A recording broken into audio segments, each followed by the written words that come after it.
नमो अरिहन्ताणं नमो सिद्धाणं नमो आयर्याणं नमो वज्रायाणं नमो लोये सव्यसावूणं यस्य स्वयं स्वभावाप्ति प्रभावे कृत्स्नकर्मणः तस्मै संज्ञानरूपाय नमोस्तु परमात्मने।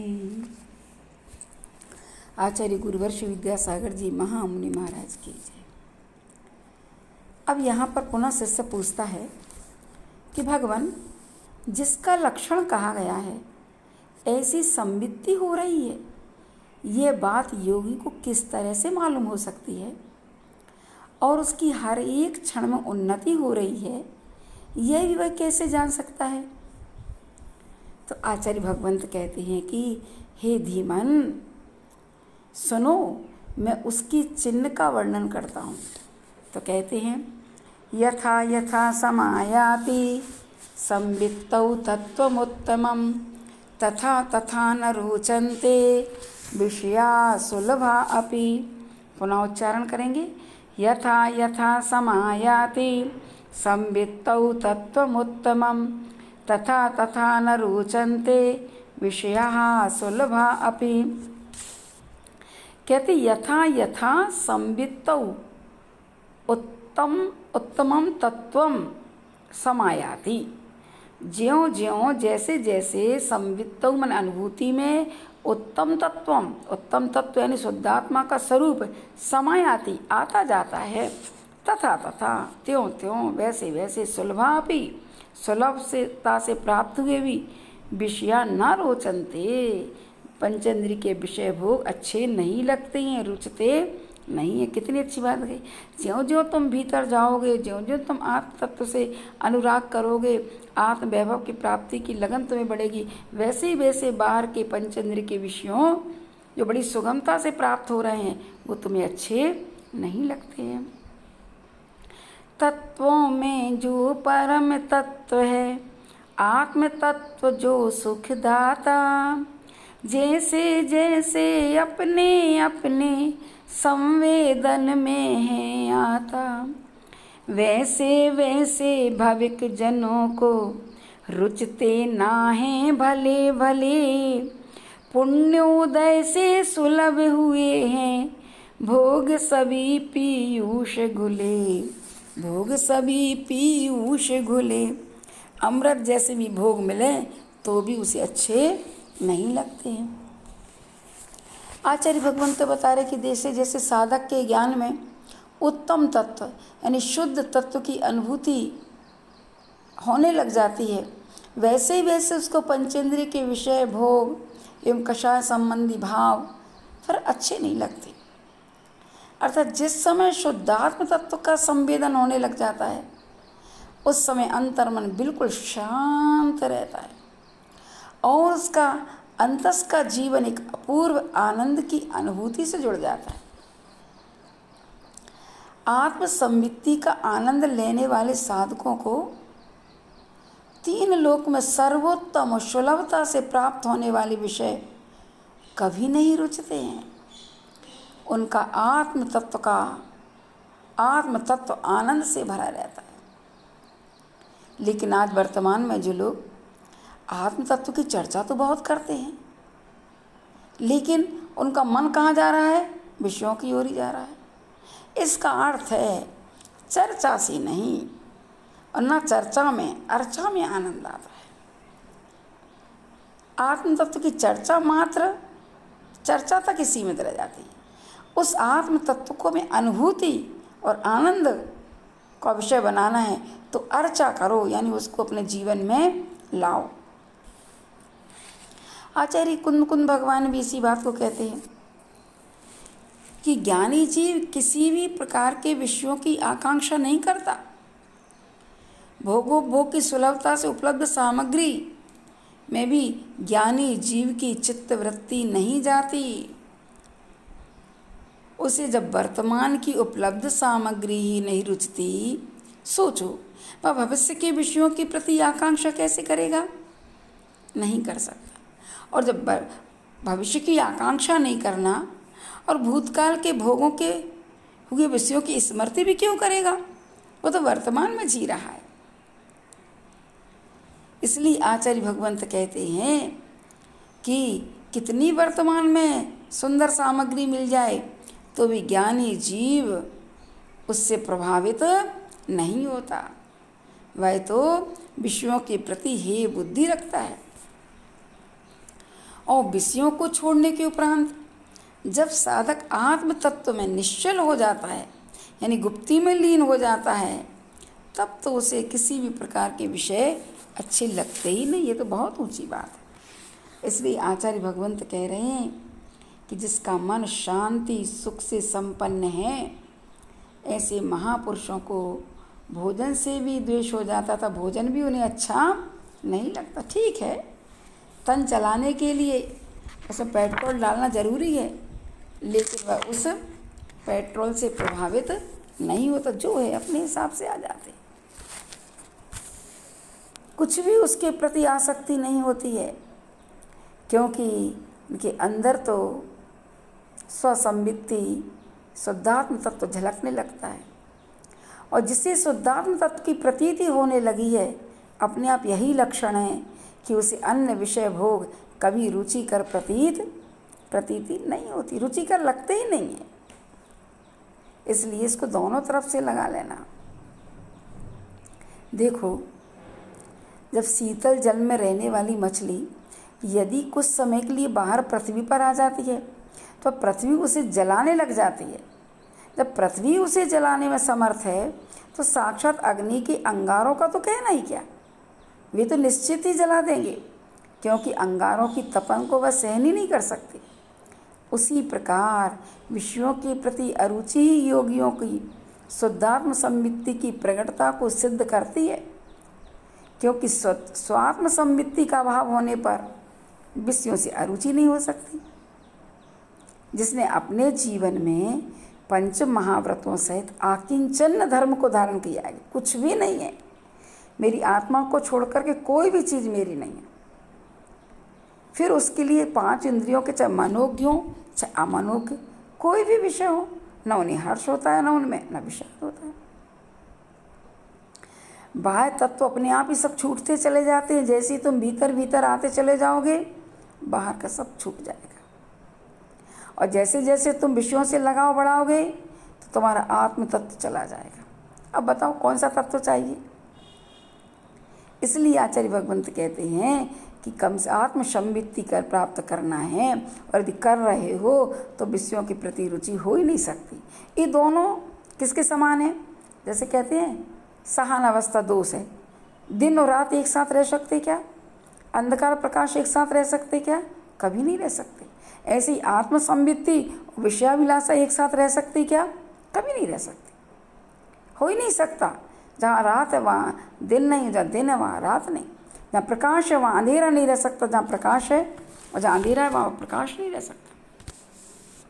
इसलिए अपनी आत्म संवित्ति की ओर अपन ध्यान दें, आत्मवैभव से परिचय करें। देखो, ज्ञानी के पास 2 शक्तियाँ होती हैं। आचार्य अमृतचंद महाराज जी ने कहा ज्ञान वैराग्य शक्ति, ज्ञान की शक्ति और वैराग्य की शक्ति। कभी देखा कि जब योद्धा कोई रणांगण में जाता है तो उसके पास 2 शक्तियाँ होती हैं, एक ढाल और दूसरी तलवार। ढाल से क्या करता है? अपनी रक्षा करता है, और तलवार से दूसरे पर प्रहार करने के लिए। तो उसी प्रकार ज्ञानी के लिए ज्ञान रूपी खड्ग के द्वारा बंधे हुए कर्मों का प्रहार करके उनका संहार करता है ज्ञानी ज्ञान रूपी खड्ग के द्वारा, और वैराग्य शक्ति के द्वारा वह अपने आप को विषय कषायों से बचाता है। ये दोनों शक्ति होना चाहिए। सम्यक दृष्टि जो ज्ञान वैराग्य शक्ति, जिसके नवीन कर्म का आश्रय और बंध रुक जाता है। इसलिए आचार्य भगवंत कहते हैं ये दोनों शक्ति प्रकट करो। कोरा अकेला शब्द ज्ञान नहीं, अनुभूति का ज्ञान पढ़ो। इसलिए जानती सो अनुभवती, जो जानता है अनुभव करता है। तो कौन अनुभव करने वाला? वो ज्ञानी होता है जो अपने स्वभाव में लीन है। अभी तो अपन शब्दों का ज्ञान कर रहे हैं, लेकिन इस ज्ञान को, इस चर्चा को अर्चा में लाना है। इस बात का ध्यान भी हमें रखना होगा। इसलिए आचार्य भगवंत कहते हैं कि ज्ञानी किसी भी पदार्थ का उपभोग करता हुआ भी कभी नवीन कर्म अवस्था को प्राप्त नहीं होता है, आचार्य भगवंत कुंद कुंद भगवान समय सारादि ग्रंथों में कहते हैं। अब यहाँ पर आगे पुनः प्रश्न करता है शिष्य कि स्वात्म संवित्ति के अभाव होने पर विषयों से अरुचि नहीं होती, किंतु विषयों के प्रति अरुचि बढ़ने पर स्वात्म संवित्ति भी बढ़ जाती है। पुनः गाथा कहते हैं, यथा यथा न रोचन्ते विषया सुलभा अपि तथा तथा समायाति संवित्तौ तत्त्वमुत्तमम्। पुनः यथा यथा न रोचन्ते विषया सुलभा अपि तथा तथा समायाति संवित्तौ तत्त्वमुत्तमम्। बिल्कुल वही गाथा है, ऊपर की लाइन नीचे, नीचे की लाइन ऊपर कर दी है। अब इन्होंने कह दिया कि यथा यथा जैसे जैसे सुलभा विषया भी, सुलभ विषय भी ना रोचनते, आत्मा को रोचते नहीं है, तो तथा तथा त्यों त्यों संवित्तौ उस अनुभूति में उत्तम तत्वम समायाति, उत्तम शुद्धात्मा का स्वरूप प्रतिभास होने लगता है। यही लक्षण है। पहचानो कि भीतर की जिंदगी जी रहे कि बाहर की जी रहे हैं। यदि अभी भी विषय आपको अच्छे लग रहे हैं तो समझो कि अभी तुम्हारी आत्म तत्व शुद्धात्मा तत्व की रुचि नहीं है, और जहाँ आत्मा अच्छी लगने लगी अपने आप ही सब छूट जाते हैं। आचार्य भगवंत ने लिखा, पुण्योदय से सुलभ हुए हैं भोग सभी पीयूष घुले, जैसे जैसे भाविक जनों को रुचते नाहे भले भले, वैसे वैसे अपने अपने संवेदन में है आता, तत्वों में जो परम तत्व है आत्म तत्व जो सुखदाता, आत्म तत्व जो सुखदाता। पहले की कारिका और इस कारिका में कोई अंतर नहीं है। पहले कहा था ज्यों ज्यों आत्मा की तत्व की उपलब्धि होने लगती है वैसे वैसे इंद्रियों के प्रति रुचि प्रतीत नहीं होती, और यहाँ कह रहे हैं ज्यों ज्यों सहज इंद्रिय विषय भोग रुचिकर प्रतीत नहीं होते, त्यों त्यों शुद्धात्म संवित्ति में वृद्धि होती रहती है। जो अपने जीवन में विषय कसायों से ऊपर उठता है वही निज शुद्धात्मा का प्रतिभासन कर पाता है। दोनों लड्डू नहीं चलेंगे कि विषयों का भी अनुभव करते रहें और आत्मा का। एक समय में एक ही, भले दोनों हाथ में दोनों लड्डू ले लो, मुंह तो एक ही है ना, इसलिए एक ही का अनुभव होगा। जब तक किसी व्यक्ति का शुद्धात्म तत्व के प्रति श्रद्धान उपयोग में अनुभूति की भूमिका में नहीं आता, तब तक उस व्यक्ति को दुनिया के जितने भी पंचेंद्रिय के विषय हैं वे उसे बहुत अच्छे लगते हैं, परंतु ज्यों ही विषयों के प्रति रुचि हट गई त्यों ही उसे शुद्धात्म तत्व अच्छे लगने लग जाता है। इसलिए जब जीव मन के माध्यम से पंचेंद्रिय के विषयों की ओर अथवा बाहर की ओर यात्रा करता है, तब भले ही कहो कि उसकी उस समय आत्म तत्व के प्रति आदरपूर्ण दृष्टि होती है, लेकिन ध्यान रखना जब बाह्य यात्रा होती है तब जीव निश्चित ही प्रमाद की भूमिका में होता है।